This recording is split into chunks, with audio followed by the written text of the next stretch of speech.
तपती दोपहर में प्यास से बेहाल एक छोटी सी चींटी पानी की तलाश में भटक रही थी। बहुत देर भटकने के बाद उसे एक नदी दिखाई पड़ती है और वह खुश होकर नदी की ओर बढ़ने लगती है। नदी के किनारे पहुंचकर जब उसे कलकल जल बहता हुआ दिखाई देता है तो वो बहुत खुश हो जाती है और उसे की प्यास बढ़ जाती है। वह सीधे नदी में नहीं जा सकती थी, इसीलिए किनारे पर पड़े एक पत्थर पर चढ़कर पानी पीने का प्रयास करने लगी। लेकिन इस प्रयास में वह अपना संतुलन खो बैठी और नदी में गिर पड़ी। नदी के पानी में गिरते ही वह तेज धारा में बहने लगी। उसे अपनी मृत्यु सामने दिखाई देने लगी। तभी कहीं से एक पत्ता उसके सामने आ गिरा।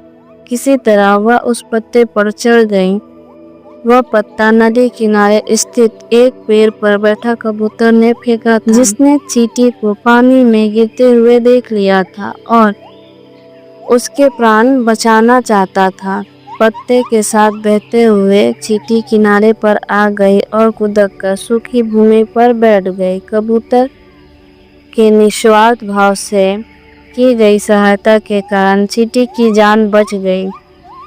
वह मन ही मन धन्यवाद देने लगी। इस घटना के कुछ ही दिन बीते थे कि एक दिन कबूतर बहेलिया द्वारा बिछाए गए जाल में फंस गया। उसने वहां से निकलने के लिए बहुत पंख फड़फड़ाए और जोर लगाया, लेकिन जाल से निकलने में असमर्थ रहा। बहेलिया ने जाल उठाया और अपने घर की ओर जाने लगा। कबूतर निसहाय सा जाल के भीतर कैद था। जब चींटी की दृष्टि जाल में फंसे हुए कबूतर पर पड़ी तो उसे याद आया कि जब कबूतर ने उसकी प्राणों की रक्षा की थी।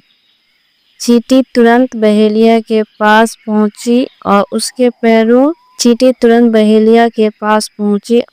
पैरों में जोर जोर से काटने लगी। बहेलिया दर्द से छटपटाने लगा और जाल पर उसकी हाथ ढीली पड़ गई और जाल जमीन में जा गिरा। कबूतर को जाल से निकलने का अवसर प्राप्त हो चुका था। वह झटपट जाल से निकला और उड़ गया। इस तरह चींटी ने कबूतर द्वारा किए गए उपकार का फल चुका दिया। इसीलिए कहा गया है कि कर भला तो हो भला।